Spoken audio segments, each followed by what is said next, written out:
Well, good morning, everyone. This is me. I've got two hats I'm wearing today. One is Media Futures, which is my own consultancy where I sort of advise media companies around the world on how to go from print to a print plus digital culture. We'll come back to that in a second. And the other hat is the main thing I'm going to talk about today, which is my association called INMA. And this is a non-profit association. Most of the world's big newspapers are on the board with me, the likes of the New York Times, the Sydney Morning Herald, the Times of India, etc. And it's a global idea network, which is all about sharing ideas and inspiring change in the industry. This is how many members we have at the association, so it's quite extensive across many countries of the world. And its current priorities are all about the digital transformation, the culture change that goes with it, the new revenue and payment models that exist in this new ecology.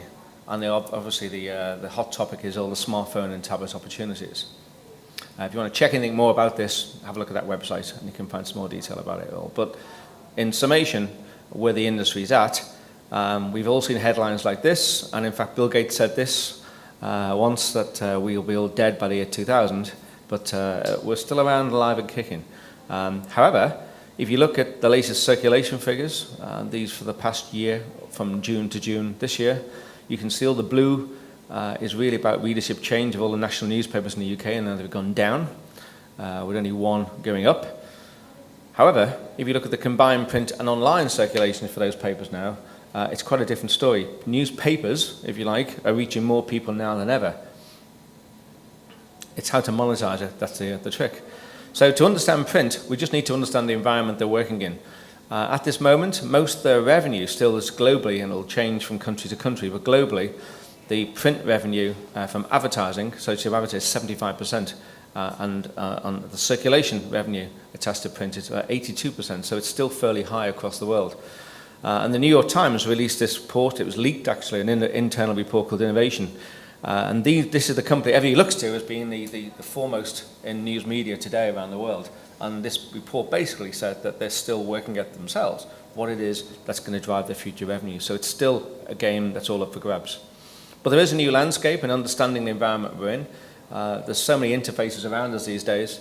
It's not just about those interfaces, though. It's all about other things such as the relevance of the content, the communities, the reputation of the brand, the insights gleaned from research, etc. Where everything is now connected and will be more so as time goes on. See, we live in this organic world now where we're all identified by our IP address, our geolocation. We're all reachable 24/7.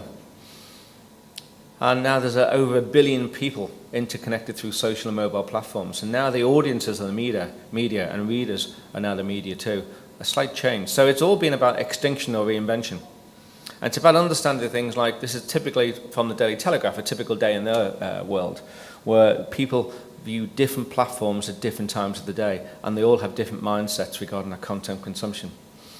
So what they're about now is reaching a relevant audience, a defined demographic, the reach. It's all about the reach within the demographic itself, which different platforms which have unique value in themselves, how the unique brand and content promise is relayed, and how they do that profitably. So the big issues facing publishers today are about this print and digital ecology. It's really about, it's not about print and it's not about digital. It's about print plus digital plus something else. And if something else are things such as data and how we use data to drive our future revenue streams. There's an emerging customer dynamic. People talk about mobile first. Well, it may well be, but it's really about customer first. It may well be mobile as part of that. How we can bring print and digital to life, how we become platform agile, and all the culture change that goes with that. As Alan Rusbridge of the Guardian said, we need to get our digitalia working. Indeed. So where we are in 2014, it's about filling the revenue hole left by traditional ad migration. It's about maintaining relevance and then monetizing that multimedia consumer in today's environment. And how much time do we invest in the traditional business versus digital? What we all need to do is fish out of bigger ponds. And where those bigger ponds are for news media are things like digital advertising, extensions of the brand, events, big data, programmatic, all the things you see on the screen here, and digital payments, I believe, will become more relevant and more important. What are the influences behind this? Well, we've seen Apple's first phablet recently, and what's interesting about all of that, the iPhone 6, is that maybe we can start selling single copies of print newspapers or magazines through purchasing on a mobile. We'll wait and see as that kicks in. And things like wearables too. The term glass hole has been associated with people wearing these things. Well, maybe so, and that's not the final version.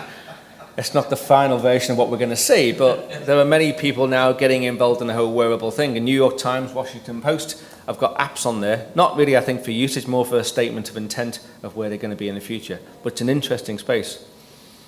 I think the whole wearables, there's much hope, but there's a lot of hype around wearables. We're currently very much in the Stone Age, and no one knows really where it's going to be. But I think me, MP3 versus iPod, and literally watch this space. And other things which are happening around the industry, I noticed IPC, now Time Inc., just last month, launched a new initiative in 740 UK stores where you could actually get a discounted copy of a magazine using iBeacons. But it's all about creating this micropayment experience, which is coming. A world where everything's connected, everything's intelligent, real-time, personalized, and cross-platform. And some of these things will be capable of collecting data, some able to receive messaging, and some ultimately will be able to take payments, whether that's your smart thermometers, or whether that's your smart fridges, or even whether it's on your latest JC Deco bus shelters with NFC and QR code scanners and AR scanners too. I'm just going to read you one quick quote from the technology expert Peter Cochran, who said, "I confidently predict we'll all be wearing our mobile devices as fashion items rather than carrying them in our pockets. And then I fancy my favourite app is going to be one of artificial intelligence. Today I carry my phone in my pocket, tomorrow I'll be wearing it, but will it come a point where mobile technology is so intelligent it'll be wearing me? Think about it, at the moment you take the dog for a walk, because you're its master, the more intelligent and capable being. Smarter mobile phones and artificial intelligence apps may well redress that balance. Well, we shall see. But it's all about creating an experience. And any business we're in, with every business industry you're in, we all know that smart technology now allows for this experience. And we know that if you take a basic product, you make it better, you maybe start to deliver, you can start to increase the price. And if we can start to stage an experience, we can start to have a very differentiated and premium experience. And this is what data allows us to do, which is mainly gleaned from smart technology. So what's the lesson here for publishers and advertisers? Well, you can put a high price on caviar, but you can't really do so with things like peanuts. And I think now there's many news media around the world who have been guilty of this, and what they need to do is move to this. And I think it's happening, and what is going to change it, the caviar is still print for many media companies today, but increasingly over time this will become more multimedia, more brand extensions, more live, more social, more mobile, more of an experience, and more about convenience for publishers and readers. And this is where I think starts to see where the role of telemedia fits in. And this second wave mobile, now everyone's had an attachment to mobile, what next?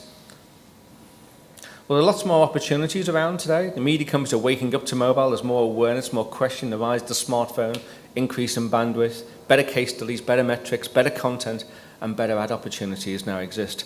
And this nature of mobile makes it that print companies now are really focusing on three things to truly understand and monetize the landscape. It's about TLC, we all love a bit of TLC, or time, location, context, conversation, dialogue, engagement, interaction, and understanding how personal and powerful that space is. And then if you package them all together, what creates value, which can then be turned into payment. And there's one thing which holds it all together, which is data. This is something we did with the Telegraph at the end of last year. So we started taking all their first-party data, all the stuff they got from enterprise commerce, from web registration, competition engines, subscriptions, added it to advertising data and marketing data that's out there in the market. And what you start to get is a very powerful segmented database, which I think is segmented in about 300 different ways now. And these are just some of the ways we break it. It also helps break down the silos in the departments and start getting cross-platform, cross-discipline working in the association.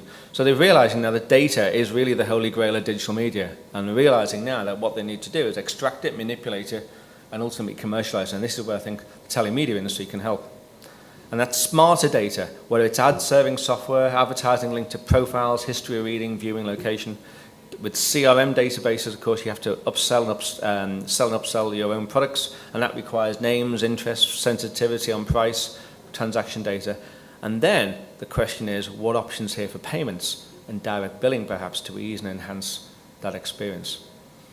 So where does telemedia fit in? Well, one thing as media looks for answers, many readers don't want to sign up for long-term digital subscriptions. So many are turning to day passes, sold in single days or multi-bundles. They can help engage new genre readers who are not yet loyal. And I think in 2015, the digital day pass is just going to be one arrow in the quiver, if you like, to help us keep circulation revenues buoyant. But it does create, again, this environment for micropayments. You can see a shift. I think news media companies and other publishers, for that matter, are focused on developing mobile products more than anything else. But a whole range of technology companies, app stores, operators, payment companies such as Barclaycard and Visa are going to have a big impact on how publishers make money in the future. For instance, would you giving readers the option to pay for media content through their mobile phone operator give a big boost to circulation sales, so to speak?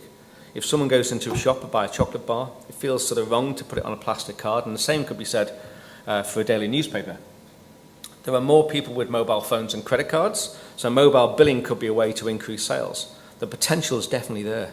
App stores are already doing a decent job at taking much of the pain and hassle out of paying for content on mobiles, it could be argued. But for non-app sales or for reaching consumers without a credit card, it could be a good way of tapping into users who don't yet pay for things with a mobile. And another hot topic is whether we can make mobile advertising pay. I think NFC allows mobile users to pay for things simply by tapping bank cards, of course, onto payment points. It sure has big potential and arguably closes the gap between offline and online sales. If NFC payments do eventually take off, it could provide an interesting and powerful new way to track the impact of advertising on a range of purchases, particularly point-of-sale ones. So the element has been missing for advertisers as far, and news media companies, as trusted brands at the very heart of buying decisions, could well placed to take advantage of new developments and efficiencies in the whole mobile retail process, but we shall see. I think as far as things like IVR and PSMS, etc., so they're still alive and kicking, less so with IVR and PSMS now, but there is a desire, and this is the important thing, to monetize content more than ever as this digital transformation occurs, and particularly as we move to this world of Internet of Things. It's just a different approach is needed from the industry, I believe, the telemedians, as new platforms become prevalent, whether it's click-to-call within apps and news apps for print media, as an advertiser add-on service, or it's voice shortcodes. I'm particularly interested in looking at that as media moves omni-channel. But I believe it's about education. There's not enough knowledge within news media because of the businesses and transformations they've had of bringing new people in to ensure this is fully explored and ultimately exploited, unless, of course, they're told how to do so. And I think just picking up some stuff over the last 24 hours of this conference, some of the stuff we need to tell people about, things like business risk, that assurance it's not all a scam, as many people just think that perhaps it is.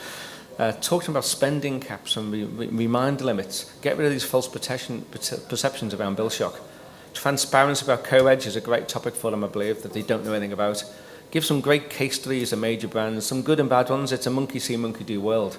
If they can see good things working, they know how they should be shaping themselves, and the things you see on the screen there.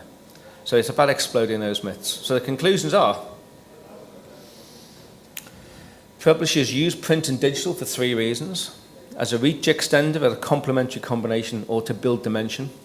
And this publishers are selling print and digital as a value added to publisher-generated marketing services, and that's combining the strengths of print and digital to drive creative solutions for their advertisers. An honest assessment of where print is by the next 3 or 4 years is that print economics will weaken, and with digital choices, especially mobile, customers will shift, and yet print audience will stay strong and foundational, particularly where the readers are older, richer, well-educated, habitual, and brand loyal, and that's the words of Ender's analysis.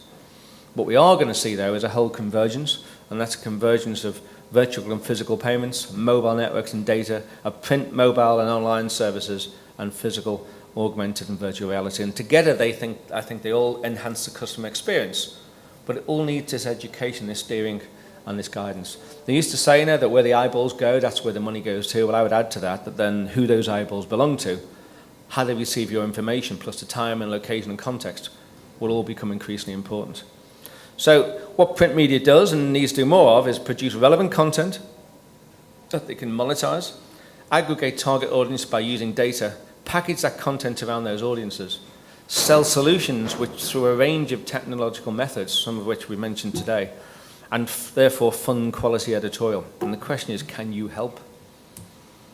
I think what you guys do in this room could be crucial in aiding this transition. We're all in this together, I think, and I didn't think I'd quote Justin Timberlake, but let's try and bring sexy back to the industry. So summary slide is really, we've seen a slow motion transition to multimedia, but it's changing fast. I think publishers across platforms give limitless opportunities. It is at the moment about filling the whole of print advertiser with new revenue opportunities, and I think this is, again, where I think telemedia can help. And the future is not print, and the future is not digital. The future, certainly in the medium term, is about print plus digital plus data, e-commerce, etc. The problem is education, education, education. But in the words of Captain Jack Sparrow, the problem is not the problem, it's your attitude to the problem which matters. So thank you very much for listening.